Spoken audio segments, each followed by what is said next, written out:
well, let's get started. This is a regular board meeting of the Missoula Redevelopment Agency. It's Thursday, September 20th.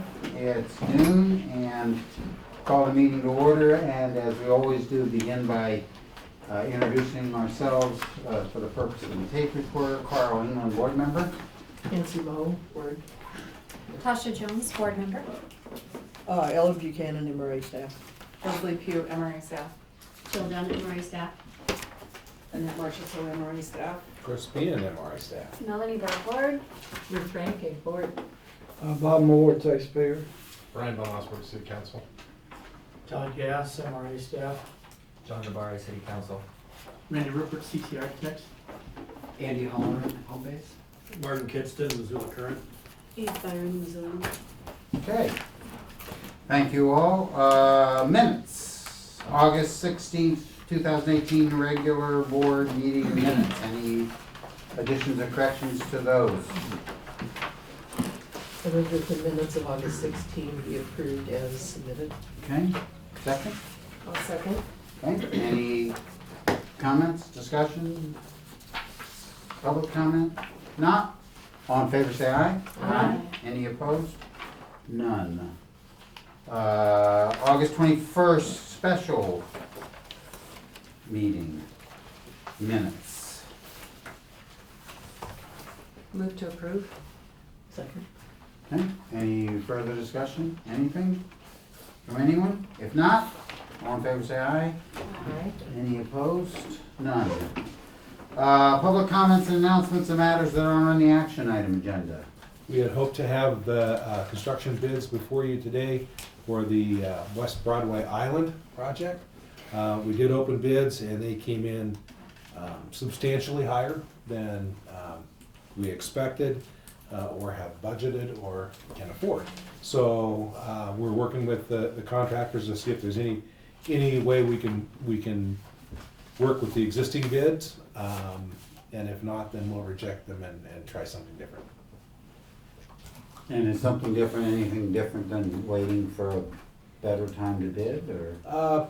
With the safety issues, we'd hope we could do something. So Right. we'll try to find out if there's a way to phase it, either with the existing bids or without them, and just kind of keep working on that. Okay. We'll have more, hopefully, if everything would go perfectly, we'd have something before you next month or in November. Okay. We'll see. Well, everything usually goes perfectly. I guess not. Anything else from anybody?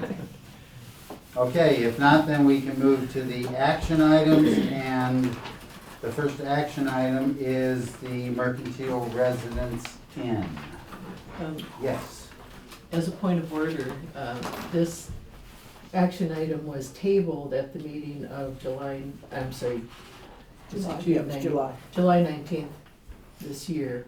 And in order for it to be properly before the board, it has to be removed from the table by a motion. That's true. I will not make that motion. So in order to bring it up and debate it, we need a motion to move it from the table. If there is none, then it stays on the table. I will move to remove it from the table and onto our action item agenda for today. Okay, is there a second? Well, if there's no second, then it dies for lack of a second, and it doesn't get acted upon. I will second it for the purpose of, I'm very skeptical of this, but we've got the staff, we've got the reports, we've got city council people here, I think they want to talk about it. I think it probably makes more sense for us to talk about it. So I'll second it. The motion is non-debatable, so all in favor say aye. Aye. Aye. Opposed? No. Did you get that? 4-1? Yeah. Okay, so it's off the table, and Ellen, you want to introduce Sure. it? So in July, we had as you mentioned and noted, we had an action item that was a request for additional funding for the Mercantile Residence Inn project. We tabled that because I needed more information to really dissect that request.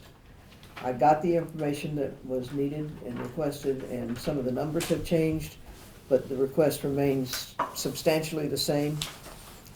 There are 3 areas in which the developer is asking for additional funding.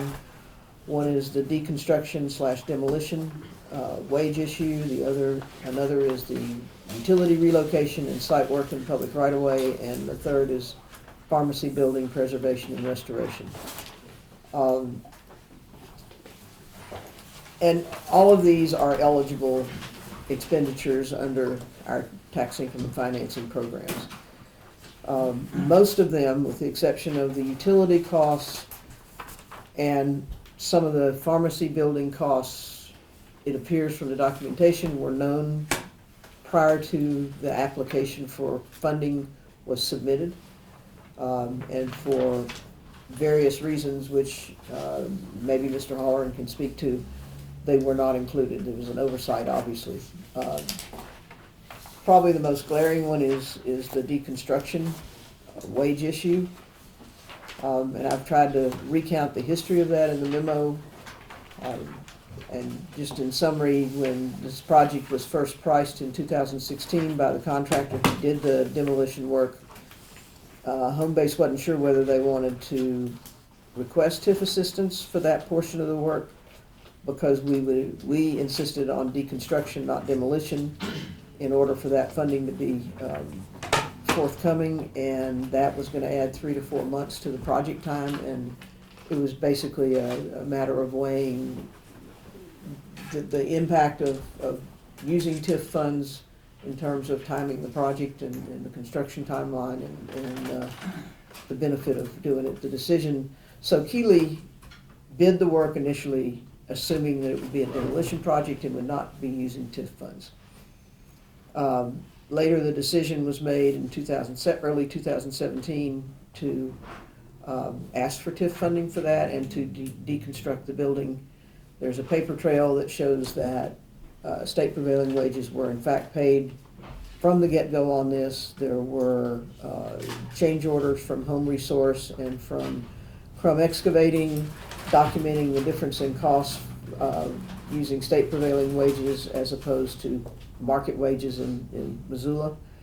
Those go back to February and March, I think, of 17. There was a change order from Keeley to Mercantile Investors LLC, I believe, or the developer, documenting that change in wages. It was not signed, as there was some discussion going on about some of the charges that were on there that did not involve wages to Home Resource or to Crum. But that was dated April, and the application was submitted in June. So somehow that did not get included in the demolition portion of the original application.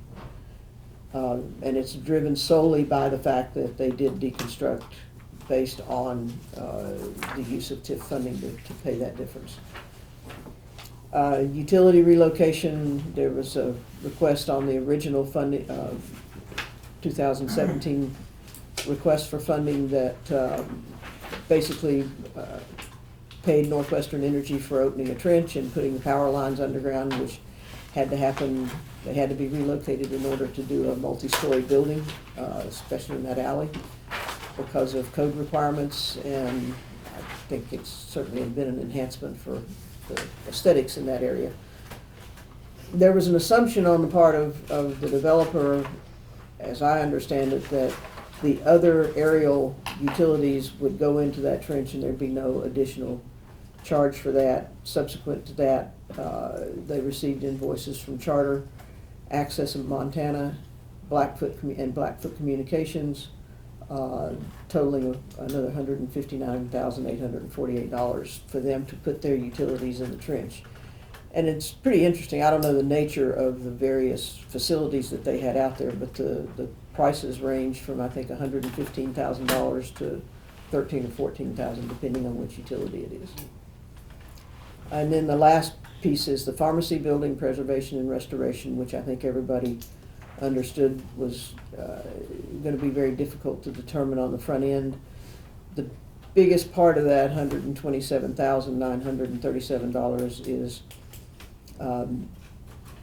the cost of the work to actually restore the facade. There was no detail, inadequate detail provided when Dick Anderson Construction did the construction of the new hotel. That detailing was subsequently given to them, and they provided a cost of $98,437.50 to do the restoration on the front of the pharmacy. Why that detailing wasn't available when the application was first submitted, I do not know. In summary, all of these would probably have been approved if they had been part of the original request. Some of them certainly should and could have been part of the original request because the information was known at the time. And staff has chosen, as a result of a fairly long-standing practice by the board, to generally not consider requests for additional funding after a project has been funded. We have not made a recommendation on this. Okay, Mr. Holloran, do you want to? Good afternoon. Thank you for having me and allowing us an opportunity to discuss our additional request. I think Ellen did a very good job of summarizing where we were and where we are today. As she has indicated, we really look at these in three various buckets. One is the state prevailing wages, and we had a dispute with our contractor and in turn the subcontractors, and that is why we did not sign the change order. We thought that was included in their original price, and I own that. You know, could I have come in here and requested additional money for that? Absolutely. But we felt that was already included. In fact, we still have not settled with El Keeley Construction. We're that upset about it. We paid it, and we're trying to move on. So that's the issue with the state prevailing wages, as Ellen mentioned. Doing the deconstruction of the mercantile, I think, added a lot of benefits for the community. Certainly for the mercantile itself, we'll be utilizing and have a significant amount of material from the old building, which is great. But not doing it, we would have been open 4 months ago. And so that's just reality, and it is what it is. So the second is related to utility relocation. In fact, just 3 weeks ago, we got another bill from these utilities, and it's very frustrating because you can talk to Charter, you can talk to Blackfoot, and they assure you that, no, we're just gonna follow Northwestern Energy and they're doing the trench, and all of a sudden here comes invoices.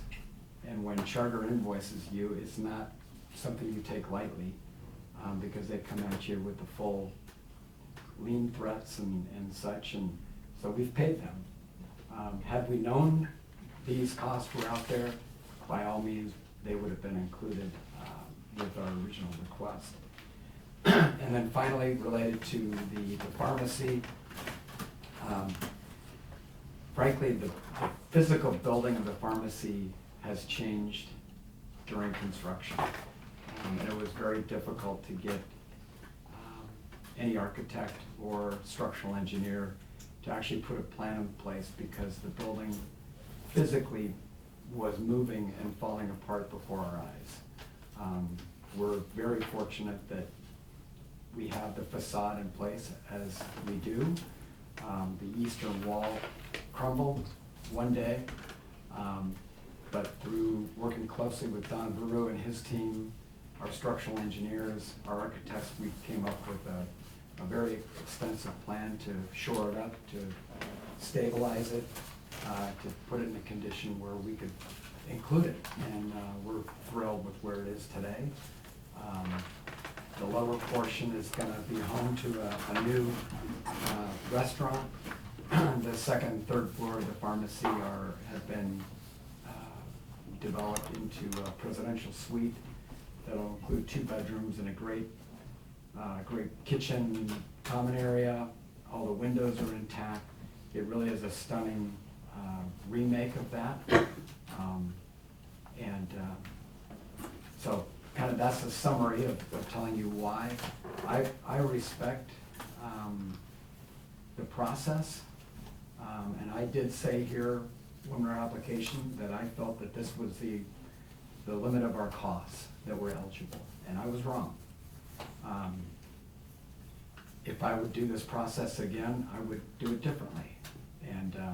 But the way we work is we're very transparent. The costs are the costs. Next time do we come in with 20 or 30% of fluff and know that we're covered? I don't think that's right.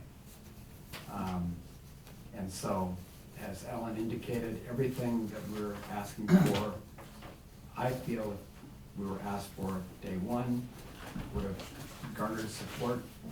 But I understand the process and I respect that. So that's our rationale. That's why we're here, and I really appreciate you listening. So. Okay.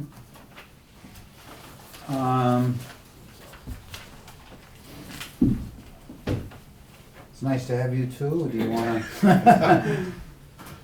do you wanna add anything or say anything? If this is an appropriate time, sure. I appreciate the detail from Ellen's report and from Mr. Holleran.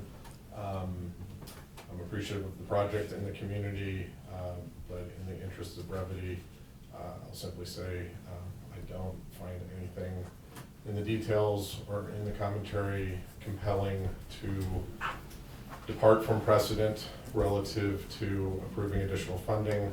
I think, to speak briefly on the 3 items, I think there's an issue that gets appropriately associated with the precedent of not coming back for additional asks, which is the degree to which public funds like this and a body like this serve as a risk backstop. I'm sure there's better terminology for that, but hopefully that's somewhat clearer. And I don't think it's appropriate for us to serve in that capacity in an entirety like this. And I think that's it's interesting to hear the details around the contract dispute with the contractor and the subcontractors wage issue. I know for one, and I'm imagining some of my colleagues will take a more detailed look at utility relocations in the future. I have a degree of empathy for what Mr. Holleran is experiencing there, and appreciate the transparency he's talking about. It would be nice to see that level of transparency on through with, for instance, the utility folks. And there's nothing, speaking to the range of costs associated with those various ones, it begs way more questions than those details answer. I appreciate the uncertainty around the pharmacy. Again, that was a long discussed part of the process when council went through the demolition, deconstruction, the permit factor, and I believe those things could have been known with greater degree of accuracy earlier on and with appropriate contingencies. So again, I haven't heard anything that I find compelling to depart from precedent. Thanks. John? Sure. Well, to a large extent, I concur with Mr. von Lossberg on this.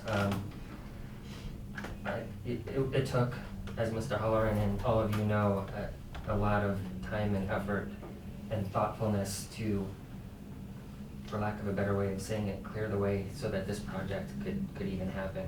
And some of the conditions regarding making that happen were deconstruction and preservation of the pharmacy. And were it not for those conditions, I don't think there would be a project. So to the extent that Mr. von Lossberg talked about the taxpayers of Missoula being a backstop or a hedge against risk, I don't think that's a fair place to put them. And I agree that to the extent that developers can anticipate what the costs are and make a good faith effort, that's great. You make that effort, you come in, you make your ask, and if the board approves that, so be it. But I don't think it's in the best interest to have the taxpayers be that backstop and offer a second bite at the apple. Yeah, questions, comments from the board?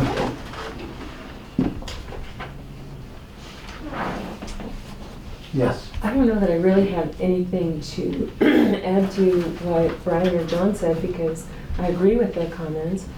I would, however, add that I think it's a good project and I'm glad that it's done, that I certainly anticipate using and doing business with the various entities in the MRC, and I appreciate that. I think it's, overall a really good project, and I thank you for that. And I'm sorry I missed a tour. I even have my own hard hat. Thanks to Kevin Gordon once upon a time on another project. I'll say something else too, because Ruth brings up an excellent point that we are appreciative of the investment that Mr. Holleran's made in this community, in both time and money, and in the vitality of our downtown. So this in no way is disrespectful of his interest and his investment. I think it really just goes to, with regard to the second request, an issue of what we should be doing as a policy from the MRA. So Andy, thanks so much for your time and your effort. Yes. I don't want to belabor the point, but I do want to thank you, because your project is a shining example of how private and public can partner together to create something that's truly wonderful. And I was very impressed by the thoughtfulness that you have devoted to that project in making it, honoring the history of the property, and bringing that history forward in a manner that will preserve so much of the mercantile in your new building, in addition to the pharmacy. So I feel badly about this, and I want you to know that everybody really appreciates it. As a lawyer, though, I'm worried about precedent, right? And when a project comes to us, and I'm new to the board, but my experience in the last year has been that there's always some risk in when you bring the proposal. So many times that you don't have the answers to all the questions, and you're relying on your professionals on your team to give you the accurate information in order to give us the right information. And that's tough to know when to ask and how much to ask for, because sometimes you're relying on professional estimates and they can be wrong. And I worry that every project can have some quality to that, and that the MRA would become more of a revolving door if we were to entertain requests like this after the fact, when circumstances at the time of the dig or the demolition are a bit different from what they expected. So I'm sorry, but I do want you to know how thankful I am as a community member, and I think the board is in the project. Well, I joined in all that. I don't need to, and I would also note that we are already in for $3.6 million, so it's weird. But I can't express strong enough how important I think it is that we, as guardians of the money over which we have a fiduciary responsibility, that we have certain policies in place to make sure that we spend that money wisely. And I think two of the ones that we have guarded we've guarded very carefully are we don't pay for things before people apply. So we are watchful of costs from the very beginning without absence of proceed without prejudice. And then this one, and I know of multiple projects where people have, in very good faith, come to us and ask us for additional funding, and we've said no, because this is how we make sure that we spend wisely the money that we're entrusted to spend on behalf of the citizens of Missoula. So, again, with full appreciation to Andy for the wonderful work that he's done, I too, not gonna vote in favor of this request. Yes. I agree with the comments and admire the project. But we rely on the professionalism and the expertise of the developer when the developer makes a request for funds. And that gives finality to our process so that the MRA can move forward with what it needs to do, and also to monitor the public money. So that's my position also. So is there a motion to, was there a motion? Seeing none, we'll move on to the next action item. Thank you all. Thank you. I will Thank say you. that the project would not have happened without you. So we are very appreciative of what you all have done. It would not be here without, Brian and John and the rest of the city council, you all. So I don't like the outcome. We'll approach our next project differently. But I appreciate everybody's involvement. And like I said, it wouldn't happen without you all. So thank you. Well, thank you. Thank you. No harm in asking. Well, it's a little bruising, but.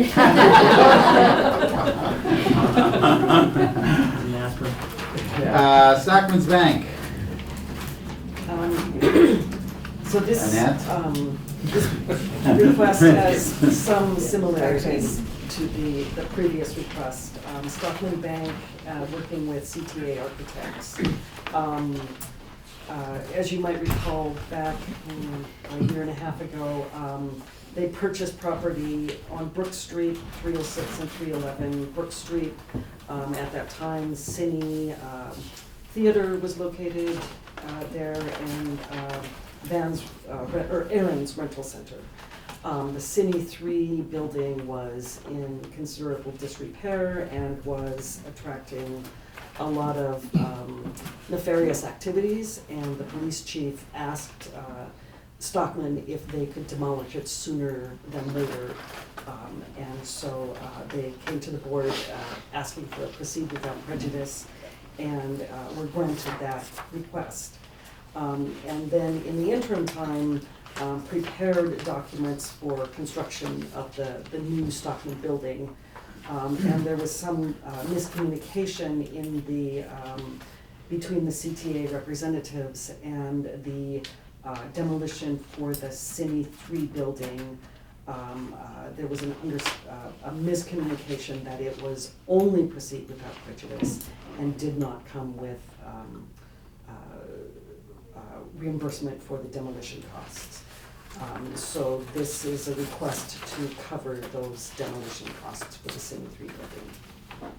Okay. And Randy Rupert from CTA is here to speak if there are any questions or if you want to add anything.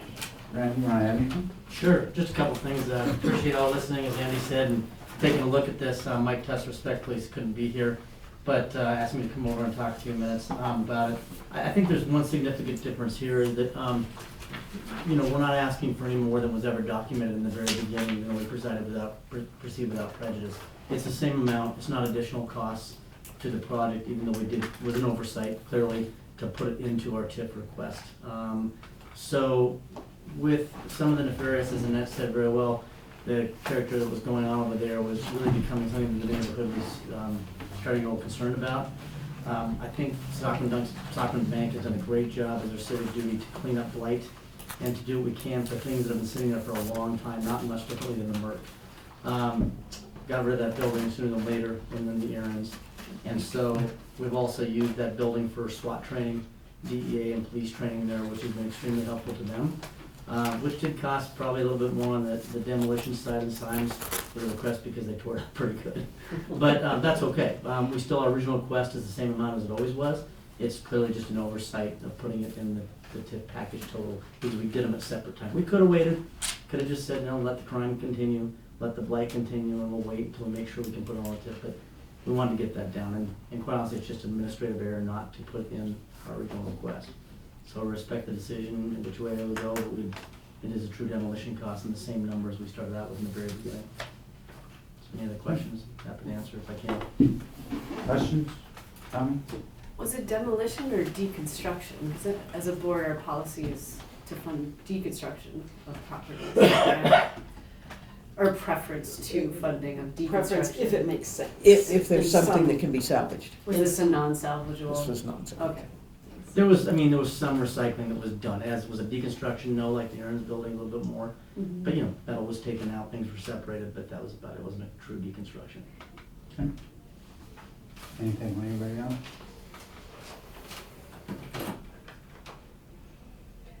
Unfortunately, I feel that this has many similarities to the last request, and for the same reasons, I'm personally opposed to it. Information that was available at the time of the application and could have been presented was not. That is very similar to Andy Holleran's request, and I feel like we are limited by precedent on this request as well. Right. And then I just add to that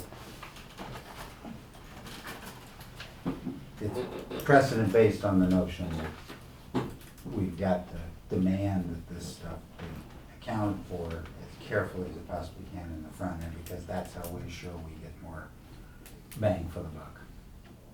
So, I don't want to stand on just some sort of silly notion that this is the way we've always done it, so we're not going to change, but rather that there's really good reasons for this, and we just can't go down this road, regardless of how sympathetic we are and appreciative that you let you didn't tell the chief of police no, and didn't allow the police to use it for training, all of that. I mean, it goes without saying, of course, that we're appreciative of that, but the other side of the coin is that we just need to be careful of how we manage the money here, and we have procedures in place to do that, and that we don't open the door to where practices that would make it so we don't manage the money as carefully as we should. Yes. I would agree with those comments, and once again say thank you very much for doing the project. I appreciate what Stockman Bank has done both downtown and out on Brooks. I think it's going to be a game changer, especially out on Brooks, and I appreciate it very much. Can't vote in favor of your request, but thank you. Okay, anything else? Is there a motion? Seeing none. Next item up is, I hope it wasn't quite as bruising for you. No, not quite as much. Can I just make one more comment? I think too, I've been enough of these too, to think that, I think one thing for the board to be concerned about too is we move forward in development and we have other developers coming to town. It's clear, and that makes sense, that we should have that information, we should put in, we should not miss $131,000 on a clerical type of thing. I think in the sense of transparency, to Andy's comment, I don't want to see developers coming to this board and this board looking at using the taxpayers' dollars not through transparency, as far as them adding fluff, because they can easily add fluff. And I think that that's not appropriate either. I think cost should be right there. But in this changing market, I think one thing we have to remember too, if we wouldn't have proceeded without prejudice for Stockman Bank, that demolition cost would have cost a lot more. We did it sooner than we did. Demolition costs are way higher than they were a couple of years ago. So still, mistake on our part owning that, but I want this board to be in the construction industry. I'm not a construction person, I'm not an architect, I'm business development. But what I see going on out there is that costs are rising, things are going up. And we want to make sure that they don't come here and say, I need an extra $20,000, $30,000, because it will get used somehow, somewhere in that TIF money. So I think that's a one thing for the board to be a little considerate on that kind of thing. When you say, let's don't not change to not change, I think, I don't think you should set precedents, but I think you should take a look at those kind of things and then, boy, you gotta watch the fluff thing coming. and I don't know that we've dealt with you personally before, but we frequently get requests. When contingencies are in the request, the board, I know that the staff has looked at it very carefully. We questioned the staff about it. Sure. We've gotten we've had situations where there are large contingencies where we've questioned them and learned why that's the case and approved them. I think there's instances where there were, I can think of in the past, when we went through a period of rising construction costs where everything was 30% under. All the estimates we got were 30% under, and we said, why don't you just add 30% instead of coming, you know? Right. And so I appreciate your comments, and certainly we feel very comfortable that our staff's not gonna be approving things that's got fluff in it, and that we're looking at those numbers carefully. As a matter of fact, we looked at them so carefully, they quit giving us spreadsheets. That makes sense. Yeah. Also, as an additional comment, I think the board and the staff are on alert for that. And that's the reason why we only pay at the end of a project. Mhm. And With we receipts. only pay by invoices. Yes. So, by documented receipts. No, it's a good point. It's a. I think you set precedents either way, Yes. that's all I'm saying. Right, we understand, but we feel more comfortable controlling the contingencies on the front end and then paying afterwards than we do in opening this room. Yes, makes sense. Yeah. Thank you all for your time. Thank you. Thank Yeah, you, Thank you and for your You bet. comments. You bet. Yeah. I do appreciate the comments, that it brought up good discussion. All right, next up is FY19 fund balance, limit TIF funding to projects which creates new increment. Ellen? Yeah, this is something that we've kicked around since taxable values came in the way they did this year. We actually, as you know, lost ground in districts 2 and 3, and we somehow lost all of the new growth in the Front Street, so to speak. And we always get a lot of requests for projects that enhance the community but don't create new tax revenues. And I would like the board to discuss a policy for this fiscal year, and it would extend a little past this fiscal year, but until we get FY20 certified taxable values and know where we stand, that we invest what funds we have in projects that will create increment. And I'd be interested to see how the board feels about that. There are pros and cons, but I think it's something we ought to think about. Okay. What are the pros and cons? Well, I'll give you one, for instance. I don't think it'll happen this fiscal year, but if it did, it would be problematic. We've got a proposed 200-unit affordable housing project in the North Reserve Scott Street district that is probably going to need some infrastructure work. If it's what we think it's going to be, it will not be on the tax rolls because it involves the housing authority. We desperately need the low-income housing, or the income qualified housing, but that's not going to create new increment. So that sort of thing would be a dilemma. I don't think that's going to happen this year. I don't think it can happen that quickly. But the downside is that, we've got a lot of projects out there that will not create increment, that are asking for money. And we have really limited resources right now, as you well know, because of the remittance. So how do we want to spend what we have? I think if I had any inkling what was going to happen in the Front Street district in terms of growth in taxable value this year, we would not have done a $200,000 initial payment to the library. I mean, you've seen the numbers, it's pretty grim. So, that's a suggestion. Let me ask a question? No, absolutely.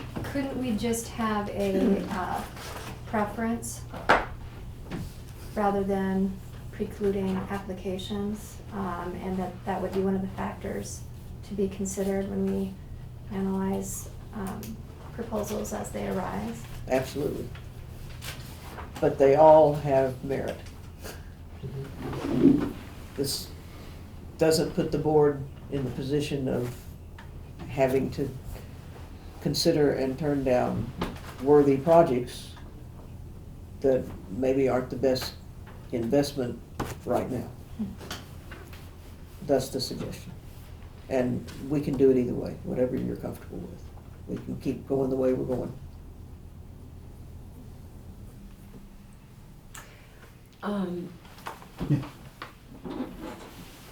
Tax generation already is one of the criteria that we use when we look at any project. But some of the other things that we look at include sort of a spin-off effect. While it might be, just as an example, the housing project in the North Reserve Scott Street Urban Renewal District that asks for the funding to build a street or something, that street still benefits the neighbors and the rest of that urban renewal district, and has, I believe, has an effect on economic redevelopment in that area. I would say the same is true of some other projects that don't necessarily generate taxes. Building the trails throughout the city encourages developers to build near there, whether or not they're the ones that are asking for it. So it may not directly generate new property taxes, but I think it does have a beneficial effect. And I would also not want to have to, there's always a possibility that these people could, that these organizations or the developers could defer for a year until there's greater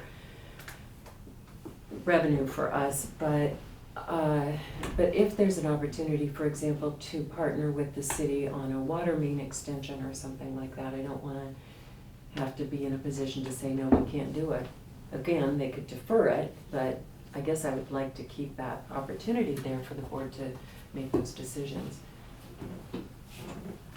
Yes.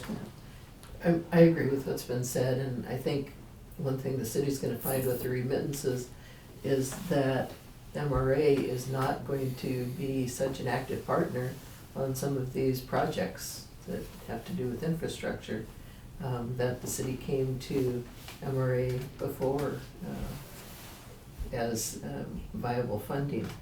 I think we've had not specifically this request, but other requests where the board has pretty clearly said, you know, this is a great request and we need to keep it in mind, but we'd rather have our hands on some of those projects so that we can look at them and maybe assess them by some priorities and what other things may be happening in a district, and see if there's a way that for a worthy project that the board can make a contribution. So that's sort of what that's what the board has commented on and decided in the past, and I just propose that as something that I'm hearing we still want to do. John, did you have one? Yeah, so I appreciate the impact of the remittance to the MRA's budget, and I appreciate the timeliness with which you may have to make this decision, but I just want to offer, and maybe Mr. Mossberg will concur, but that you also have the resource of the city council to help you with these policy-making decisions. And you can debate this here and now, but I will offer city council time to also think about these sorts of issues and help set a policy for the community in terms of helping the MRA board make a decision about how to prioritize and think about what the complexion of the projects are and how they may or may not be timely in benefiting the community. Mm-hmm. Yeah, I concur with that, and I would just underscore Ruth's comments. I am keenly aware, as all of my colleagues are, of the effect of the remittance. It is going to necessarily create, it's going to make prioritization more difficult, more painful, and that's a fact of life we all have to deal with. We're, as I think John said, happy to lend a hand there, so to speak, but I would be worried of not even seeing those requests, and I think Ruth's comments really resonated with me because of my familiarity with the project in that North Scott Street area as an example. And I just think you said it perfectly. There is there are domino effects associated with something like that, even though it's a tax exempt sort of situation, that are critical to economic development in that surrounding area and to the neighborhood. So I think, Tasha's comment about considering it as more of an advisory sort of thing is entirely appropriate. I'll leave it at that.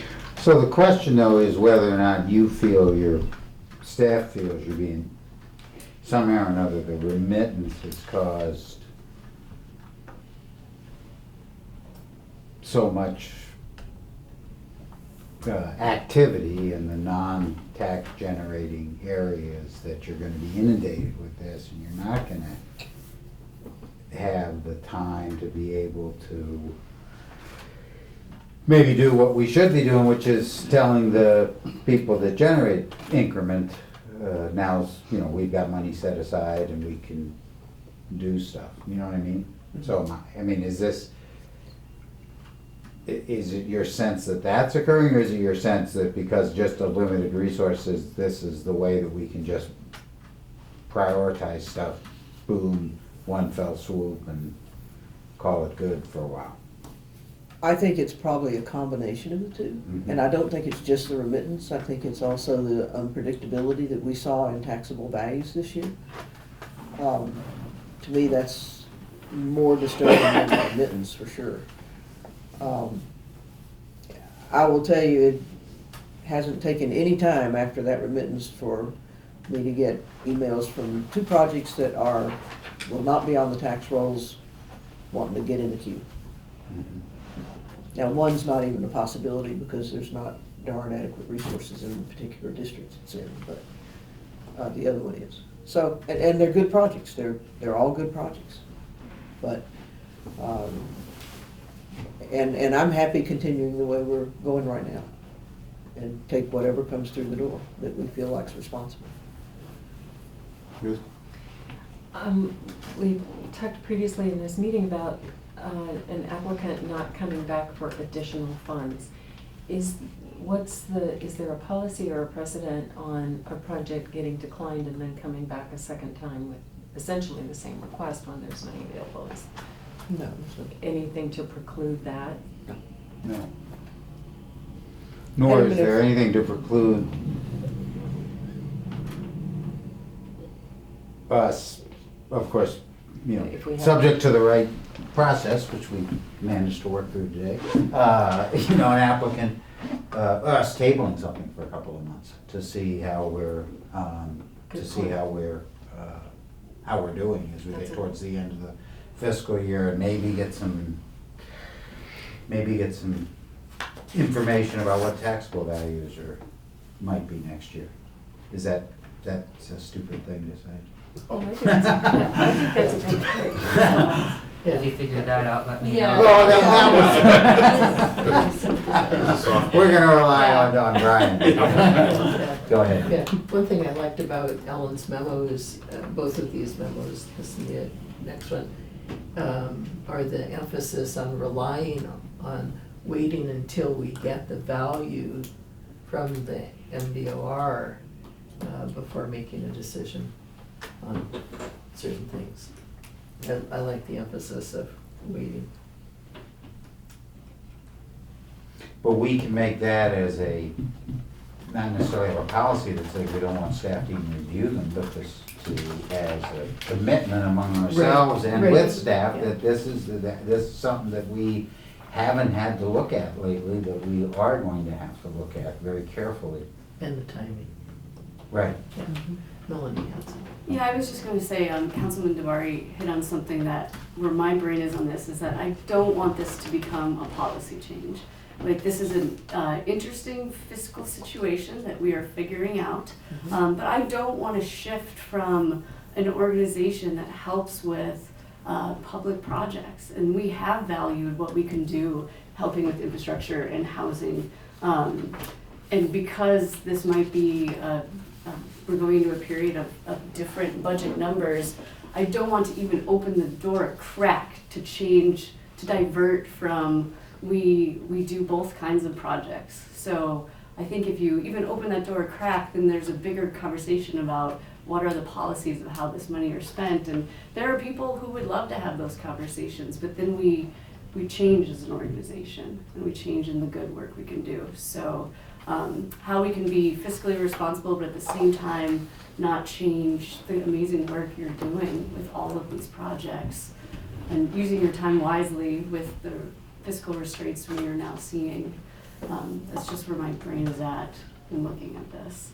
And talking about, in past conversations about the facade program, like, there are diamonds in the rough, you know? There are these projects that that's our next one. And the last time we talked about what is this facade improvement program gonna look like moving forward, there are the diamonds in the rough projects that end up making that lasting impact on our community that sometimes we can't see now. We just never want to change policy to put us in a bind later. But I appreciate this, how can we fiscally responsibly operate the rest of fiscal year 2019? That makes a lot of sense. Chris? I'll state the obvious. It's going to be very uncomfortable for both staff and the board over the next several months. You're going to have to say no to good projects. Yeah. And I know that's like I say, stating the obvious, but that's just the way it's going to be. Have to be. But it's worth stating out loud, and I appreciate it. Mhm. I thought about that when I saw the memo, and I feel bad. Like, I knew this meeting was not going to be a particularly happy meeting, but it's important discussions to have. And so I thank you for bringing these topics up and for allowing us to talk about them as a board. Thank you. I appreciate City Council being here as well, and I appreciate your offer to assist in direction and policy. Well, I guess I'd just like to say one more thing. I mean, I think that those comments were great, but it seems like we're talking about two different issues that aren't necessarily related to one another. We have the fiscal situation that doesn't have anything to do with, in my opinion, the inner workings of this office or tax increment as a program. And we shouldn't, in my opinion, be reactionary to the fiscal concerns to think we need to fix something here. At least that's not my perception from my limited experience on the board. I think those two are not related. One affects the other, but doesn't necessarily highlight a problem with tax increment, the tax increment financing program in itself. And it's been really amazing to me to see all the good projects that this group has participated in, so I wouldn't want to see that change at all. yeah, so that, I think that raises a question in my mind, which is that I think, again, I appreciate Ellen bringing this, and Chris's comments, and I think we're have to come to grips with the fact that we're going to have to say no to projects we would love to fund. And I think we're capable of doing that. It doesn't make coming here quite as much fun as it usually is, but so what? But I don't see how that relates to what, I mean, I don't really understand what that relates to what John and Brian were talking about. I mean, if we're doing that, are you saying that the council then's gonna wanna step in and? I think we're reacting to the fact that it is going to be more difficult, and if there is assistance from policy standpoint of the input of council that helps with that, Okay. I think we're interested in providing that. Okay, Does that Yeah. make sense? right, that makes That's- sense. I think, I mean, I couldn't. That's the way I understood it. Okay, I didn't quite understand it. Yeah, Okay. that's, with most of the times I speak, that's. No. Well, that's why, I mean, just the opposite is the thing. Most of the time you speak, I understand, right?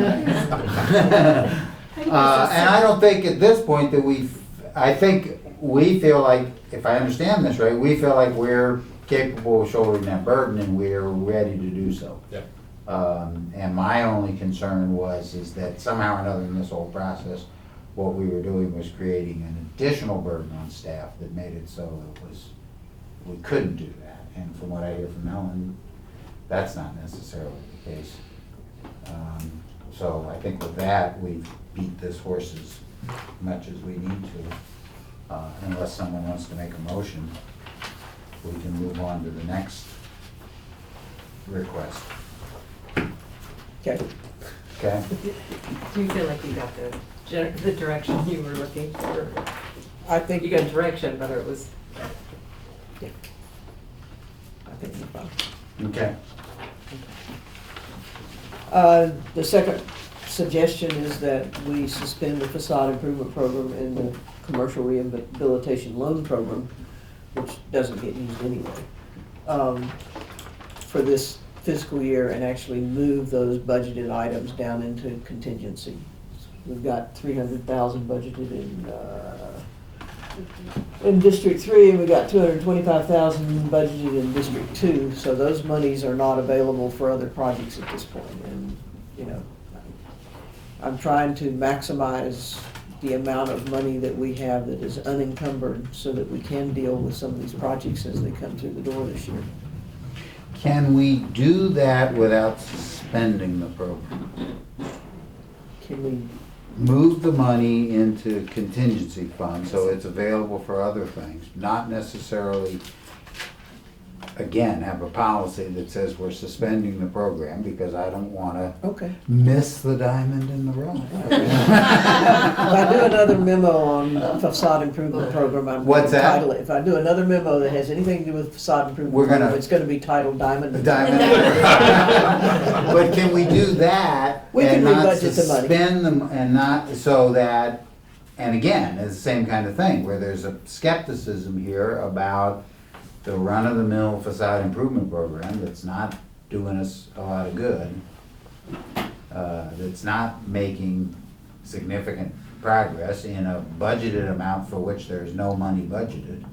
Or at the time there is something to be funded, we can change the budget and move it out of unidentified program projects and put it into the project. That could be done at the time of the meeting. We can. We initially did not have a line item budgeted for facade improvement when we started the program, and it's only in the last couple of years that we've designated that in the District 3 budget. Right. And it- One of the messages that I'm trying to send, because there's been a lot of concern, particularly after the remittance became very public, we don't want to send a message to developers that MRA's out of business.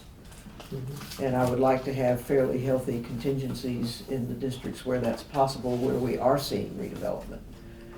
And we can talk more about that when we get into discussion about the budget, but, and I think it's fine, we can just move those monies down to contingency. And if a worthy facade program proposal comes through the door, we consider it just like we would have 4 years ago when we didn't have money. We're only considering diamonds and exactly. It's a code for worthy. Actually, Ellen just proactively answered my question. Okay. If we move that money in the budget into contingency into a general contingency rather than facade improvement program, that it would still be available potentially for a facade improvement request that came through. Yes. Yeah, I think we can do that. Okay. That was the answer I heard. I just wanted to make sure I Yeah. We, heard we, it correctly. if I may, we Yeah. historically have just set that money aside, so I'll refer to Chris, and historically, that was very specific budget, so that it didn't get used for other general TIF projects, so it was always in there, and there's one of the project plans identified that we tried to do like up to 10 projects a year, and there was an average that kind of was, so historically, that's kind of where that set aside project budget comes from. And then a few years ago, you said, we decided 300,000, it identifies that is for our programs, and you have the discretion to do what you want with the budget mid-year with the tax funds. If you decide that, a good project comes along and that budget has been expended, you have the oversight, but it's been set aside so it doesn't get lost in the general contingency when we get the large development projects coming in. So, but I think when Ellen's point is that since the districts are so lean at this point and the contingency numbers are not there, not suspending the program, but allowing those funds to just be in that unobligated contingency gives you the most flexibility this year. And you might recall, one of the reasons that we put a line item in for facade improvement was when we extended that program to District 2, the board had concerns about the limited resources in District 2, and you wanted to cap how much money might be available for facade, as opposed to saying this has to be spent on it. It was really a cap. That is correct. And the direction from the board to us was, once you get to that 300,000, we're done for the year. Or that 225,000 in District 2's instance, then we're done with that program. So, yeah, that was how it came about. And I don't think we've had a rehabilitation loan program application in, Doesn't make any sense. no, because it's single-digit interest rates out there, and it wrote down half the interest on a commercial loan to renovate a building, facade of a building. Okay. So we'll just, if you want, we'll just modify the budget. So can you do that without a motion? Or do you need? We're gonna have a discussion here in a few minutes about some other modifications that are gonna take place now that we have all of our numbers. So Okay, we can just do it all at once. all right. So we want to move into that discussion? I'm gonna change the battery. Oh, okay. Just to be No clear, talking. you did not suspend the facade improvement program, Did you not. just transferred money to contingencies. We haven't done anything with that yet. Okay, But it looks like it might be happening. That's the direction. okay, all right. It's just a budget modification. Yeah, well, a lot of comments.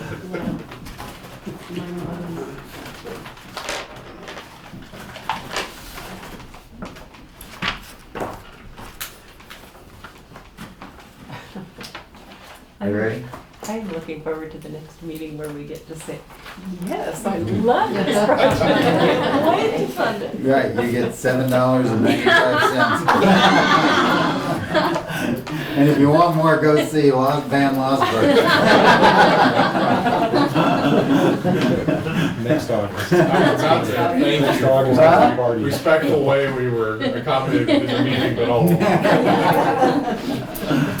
It's nice to have you two here, by the way. It's nice to be here, And I. we are welcome anytime. Thank you. So what do we, I'm sorry, Ellen, you lost me, because I don't have another action item. There aren't any more, but we're gonna Okay. have a budget discussion. Okay? Which So, will be led by Jill. all right.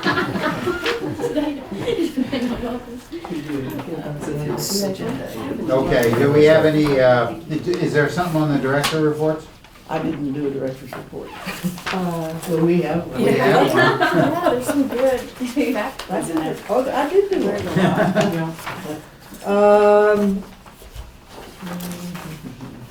So you're gonna get a presentation on the Garner report at the next meeting in October. They're all tied up doing state economic development conference right now, which I spoke at this morning. We sold the MRL bonds, and so that funding went back into District 3 to reimburse for everything we'd spent buying the property and developing the park and the trail. And the park looks really nice with the green lawn. Oh, that park looks amazing. Instant party. Yeah. It's not just green on the map anymore, it's now actually green. I don't know how they're keeping kids out of the stuff. Especially there's a basketball, I know. They're breaking in. and there's a Yeah. basketball hoop up too, so. Yeah. What do they end up doing with the swings? We did take the swings off. They had been wrapped around the bar to limit the enticement, but It wasn't working so we well. came out one day, They were all unwrapped, so we took them off until we're ready to open.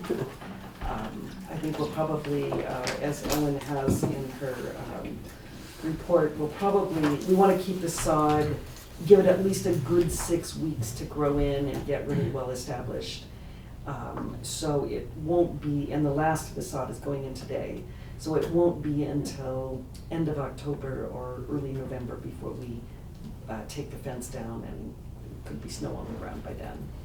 Oh, bite your tongue. Probably, yes. Bite my tongue. I was told a little while ago it snowed in the Bitterroot last Yeah. night. So we're anticipating a ribbon cutting in the spring rather than this fall. But probably the fences will come down and people can get in there this fall. Okay, Yeah, trees and And furnishings will go in the spring. okay, So we'll do it then. all right. We will also have the downtown master plan consulting, some of the consulting team will be in town when the next board meeting occurs, so we'll have them pop in and do some introductions. Okay. Yes. A couple of things. You participated in the Montana Association of Counties Now, meetings? Mako's done, now we're into Montana Community or Economic Development. Okay, and how is that going? It started this morning, I was there and did a breakout session and left, so I don't know, it's fine. Mhm. Well, I guess, I've never been to one before, so I don't have any barometer. But And Dory what- Brownlow and I did a thing on urban renewal districts, TEDs, and business improvement districts as economic development tools. You feeling good about the next legislative session? Everybody in the room was acutely aware of the next legislative session, so I don't know that I felt good about a legislative session since I came here, so. I had a conversation with the League of Cities and Towns, and he could, I, by the way, told him that he's an old friend, and I said, gee, Merry Christmas, I'm sick of listening to people say nice things about you. I told him you guys have continued to report what a good job they've been doing on that. And he felt reasonably optimistic. I mean, you never know, obviously, but he feels like they put together a good coalition, they've got good participation, they've managed to eliminate some of the stuff that was out there that was based on no facts whatsoever, and, you know, there's still some hostility to it, and, but he felt a lot better than going into last session when none of that had been Right. prepared, and felt the interim committee's work was not going in particularly bad directions, and, Good.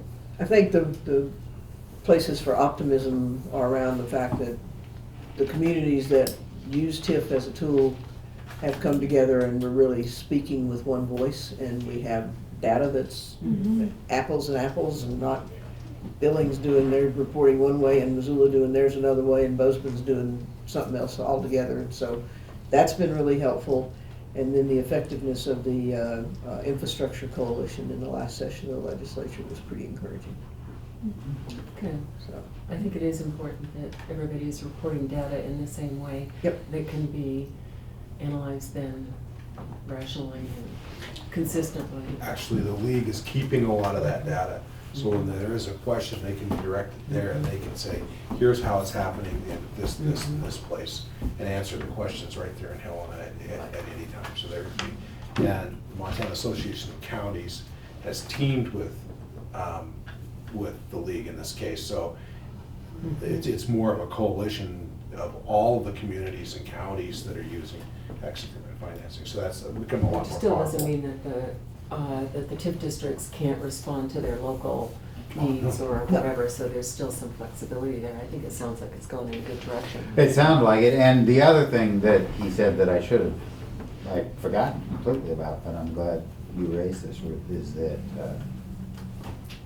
they came over here for a tour of what had been done in our districts, and he was blown away by it.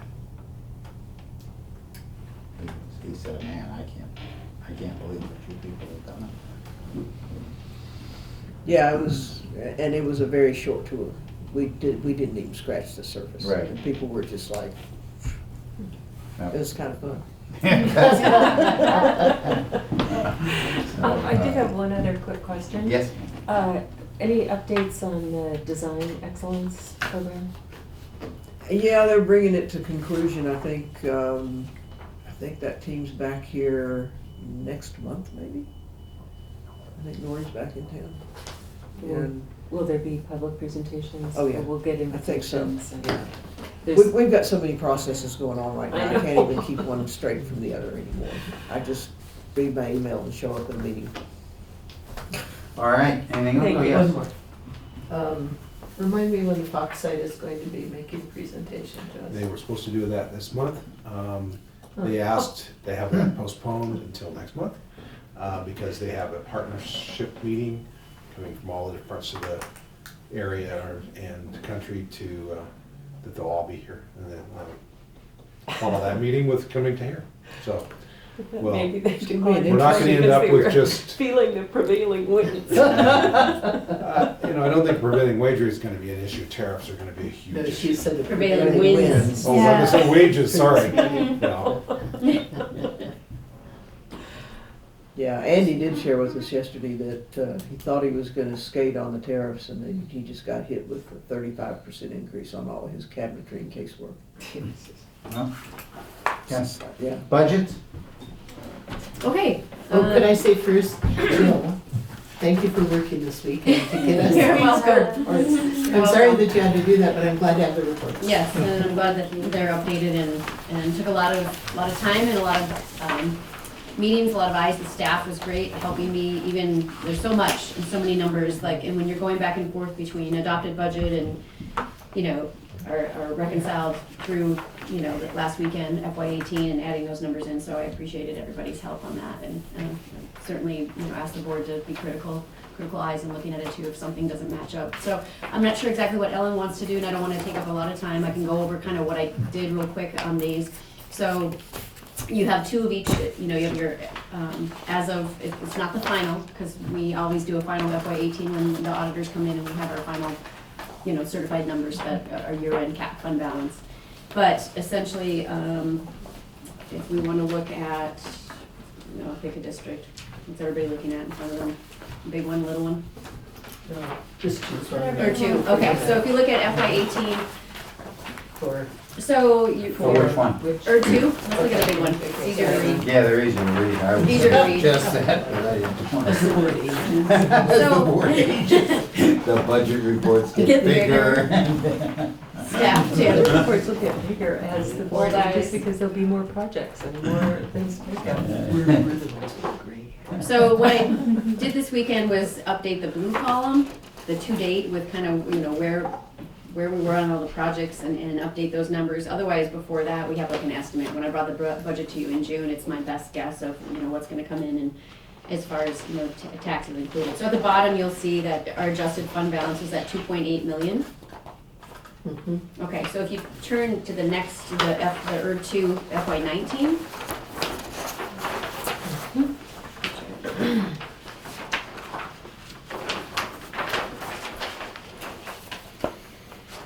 No, I have the wrong one. This is not a good example. You won't. Oh, wait, excuse me. I backed out the notes. So it's actually the 3.2. Do you see the notes of how I backed that out? So you have an idea that, because that has to come out of the contingency. So really the number of the adjusted fund balance is the 3.2 million, 3.248. So you take that onto the next page The and. current fund. She's looking at 18, this current fund balance. Current is fund, right. 3.2. 3.248, Okay. right? So when you go to the FY19 reports, and this is how it works when we cross a fiscal year, our FY19 budget, the black column, that's what we make our best guess as, what we make our estimates. And so you'll see it's 3.175 was our beginning fund balance, and then we had our estimated revenue, and that is the conservative, that's last year's estimated revenue. That doesn't include any updated taxable values, because we don't have them yet at that time, and no adjusted mill levies. So then the adjusted column, you have that 3248 fund balance, because that's our most current then. And then the revenue changed because we had our taxable values come in, not the mills yet, but just the taxable values. So then that's been adjusted with the new taxable values, and we lost taxable value in there too. So you'll see that number go down. So just process-wise, that's how these rainbow reports are working. Okay. And then, of course, if there are any projects that, project numbers, their year-end number or their carryover number change, then that adjusted column accounts for that. So you can see a small change in the Bitterroot Trail connection. We had estimated we'd have 29,000 left to pay on that, and we ended up with 23 as a carryover. So. Got it. And then, everything else essentially works the same. You come down and, when you get down to the contingency, we had 2.9, our estimated total contingency for ER2 when we did the budget, and now we're at 2.5. On ER2, of course, we have the mountain water. Wait, Yep. you lost me. 2.9, 2.5, okay, got it? And then, because we have those notes receivables in the districts that had those, we have to back that amount out, because that's a number that's not cash, so we don't wanna be spending cash that we don't have. So then that's where you get the adjusted contingency down at the very bottom right corner in ER2 of the 2.082 million. Okay. Earth 3 would have been a little more dramatic to look at. We can go a quick random question if you're entertaining them. Perseverance, the public art in Silver Park, is this because of the lighting project that's still on? Okay.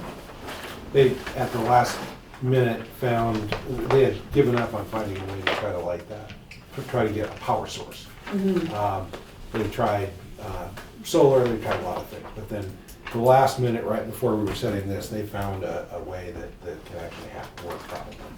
So in 2019, we'll be funding that because we've already approved that. That's why It's it's just on. ties up money. The ones that pans out, yeah.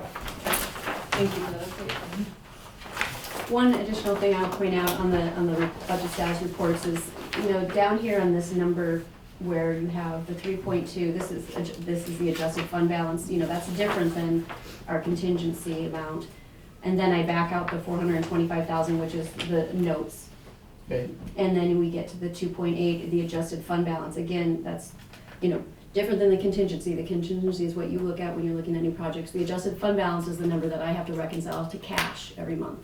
And that's the part of this process, so. Okay.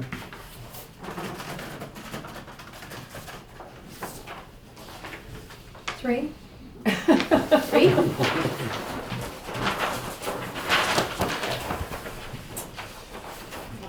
Well, this is certainly ugly. You wanna go to the next Yeah, page? numbers and Dramatic. parentheses. That's 18. Adjustment of busy crying out loud. So, Earth 3, we've had a negative, contingency for some time because we were spending, approving projects knowing that we were going to reimburse ourselves for the MRL project. And we started that process of the bonds, selling the bonds over a year ago. I had accounts set up and everything, and then we just were waiting to get those final those numbers. So we were reimbursing ourselves for accurate amounts, real right? For yeah. real money, for the real amounts that we were going to. So we're not bonding for additional money funds that we don't need. So that's why you'll see that the negatives down there, because we're anticipating reimbursing, and I kept those costs up there so we had a good running of those. We knew what those costs were for those projects. So the cash carryover then, all of us did our double checks right. The 1.75 at the bottom of your FY18 or 2, before we back out the notes, should match up with FY19, the adjusted budget column, the beginning fund balance. Got it?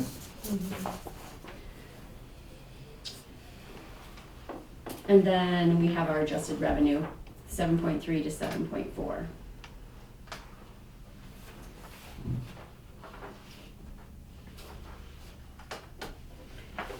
The adjusted column in these budgets also has the remittance amount that was identified by Ellen in her memo last month and approved by the board. So you'll see on in 3 here, the 1.6 million is under administrative expenses. Those remittances are paid out twice a year at the end of December and at the end of June, after we receive the bulk of our taxes transferred over from the county. And they're paid out of it's a grant fund, so they're under administrative grant. And that's how those work. There's agreements for all of the taxing jurisdictions that are being reimbursed with the remittance, and their agreements, if we base it on the way we did before historically, there's an agreement in place with each one of those taxing jurisdictions. They understand that we will make this reimbursement, or the remittance, excuse me, if we receive at least 90% of taxes collected, based on what we anticipate for revenue. And so Dorsey is looking at those agreements right now and updating those for our current situation. Are we? As far as how many debt instruments we have out and the districts that the money will be coming from, that kind of language is in those agreements. So, since Jill's kicked that door open, when we did our remittance formula, if you will, last month, we didn't have adjusted numbers, we didn't have our final FY18 hadn't been reconciled yet because it wasn't able to have it reconciled at that point in time, and we had to react pretty quickly because of statutory requirements for the city to approve a budget and set mills. Now that we have adjusted numbers, we're probably going to come back to you with an amended schedule of where that remittance is going to come from, district by district. So you'll probably see 1.4 million maybe coming out of District 3 as opposed to 1.6. I'm still working through all of that, but what we're going to do is we're going to take districts like Hellgate where basically nothing is happening and we don't foresee anything in the immediate future happening out there, and pull more money out of that and adjust the districts where we do have activity and we do have projects happening. We'll have more discretionary money to spend. So, so for instance, based on the discussion earlier today, in District 3, you'll see the uncommitted program funds for facade of 300,000 will come down to this bottom line, and then we'll add to the 901,000. Okay. And if the remittances change, then that'll be reflected there as well. Okay. If you could So- decrease the tax increment remittance on ERD 3, I can tell you that the Midtown Association would be very happy about that. Well, I mean, there are limits, because I know, I Front totally Street's out of play understand, completely. I defended the initial recommendations of this board to the Midtown Association, so. Thank you for making those communications for us. Well, I'll certainly keep that in mind as we're putting the jigsaw puzzle back together. Okay. Anything else, Joe? Are there any questions? Those adjusted numbers, will they be at the next meeting after we settle the district? Yeah, presumably, if I figured out, sure. I mean, if we're having to look forward and try to anticipate what's coming down the pike and where you want, once it's locked in, then you're there. But I think we can still modify where we're taking that. When does it have to be locked in by? Well, we're not gonna make the first, I guess when we enter into those agreements with the taxing jurisdictions, we'll identify where the money's coming from. Okay. So if it's 100,000 more out of this district and 100,000 less out of that district, we'll have to have those adjustments figured out. by then. Okay, and when is that? When will we? That's what I'm gonna try to have to you next month. Okay. So Is there a get there. deadline by which, I'm sorry, Yeah. is there a deadline by which we have to have those things done? I don't think so. Okay. Not that I'm aware of. It's not a statutory deadline, it's just a Right. statutory formula about how the money gets dispersed. Right. Okay, I'm sorry, Nancy. So we reimburse directly to the districts, and rather than giving the city the money and then they reimburse to the districts? We We directly. Okay. We do. Yeah. Same how as is we did that in District working? 1. Well, that's the agreements that we're having Dorsey look at and prepare an update. And then, Okay. Each agreement will determine the amount that they're getting. That's the amount that's in the agreement. How we disperse that among the districts is on the back end. That's not part of the agreement in its current state. Okay, but the process of doing that agreement, I mean, is it just, take for example, school district, we just give them an agreement, or have they been part of the drafting process, or have they been cooperative? I mean, how does Pretty that work? standard language. Pretty standard stuff? Okay. I'm not sure what conversations occurred at the time the budgeting process was taking place, when there was that quick turnaround, whether Right. anybody in the city reached out to the schools or MUTD in Missoula County that this was being considered, and it might be coming down the line. I'm not, I'll defer to Ellen on that. Oh, I got phone calls saying, how much are we gonna get? How much are we gonna get, right? Right, but now, I mean, and I understand that, and we were able to answer that question. Yes. Now we have to go through the Totally process of formula. actually doing it, and I'm trying to get a sense of, is that a pretty smooth process? Is that going to be a difficult process for you guys? No, I think the hardest thing for us is figuring out where to responsibly take the money from. Okay, And we'll bring that to you as a recommendation at the October meeting. And that won't change the net that No. each one of the taxing jurisdictions get. no, I It's understand. No, I just know that that. distribution among the Right. districts as to Right. who's ponying up what. Okay.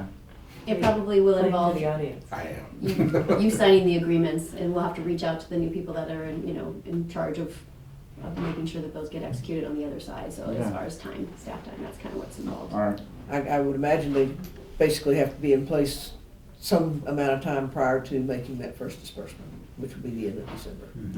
okay, So we've got some time. all right. Wow. One thing that Ellen and I talked about that just to consider when you're looking at is that waiting until we get the final mills from the county, so we have a good idea of what our final revenues are. So we're kind of balancing that with. These numbers are still a bit squishy because we don't have final mill, but we're using last year's. Okay. All right, I don't anything else think on the they're gonna budget change from a lot. anyone? I just had one thing to add. Do we?